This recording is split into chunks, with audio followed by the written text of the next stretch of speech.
Hello బుజ్జి పిల్లలు, ఎలా ఉన్నారు? మన బుజ్జి కథలకు మీకు స్వాగతం. ఈరోజు మనం ఈ కథ గురించి తెలుసుకుందాం. అడవిలో జిత్తులమారి నక్క ఒకటి ఉండేది. దానికి 4 పిల్లలు. అవి చాలా అల్లరిగా ఉండేవి. ఒకరోజు నక్క ఆహారం కోసం అడవిలోకి వెళ్ళింది. చీకటి పడినా అది రాలేదు. పిల్లలు తల్లి రాక కోసం ఎదురు చూస్తున్నాయి. ఇంతలో ఒక పులి ఆ గుహ దగ్గరికి వచ్చింది. గుహలో జంతువులున్నాయని గ్రహించిన పులి లోపలికి వెళ్లబోయింది.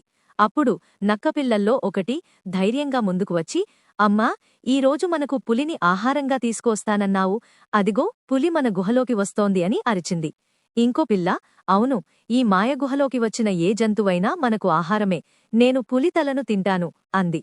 ఆ మాటలు విన్న పులి భయంతో వణికిపోయి ఇక్కడ నిజంగానే మాయగుహ ఉందేమో అనుకుని అక్కడ్నుండి పారిపోయింది.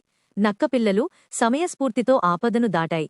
ఈ కథలో నీతేంటంటే ఆపద వచ్చినప్పుడు భయపడకుండా తెలివిగా ఆలోచించి పరిష్కారం కనుక్కోవాలి. మీకీ వీడియో నచ్చితే లైక్ చేయండి, సబ్స్క్రైబ్ చేయండి, మీ అమ్మనాన్నల చేత షేర్ కూడా చేయించండి.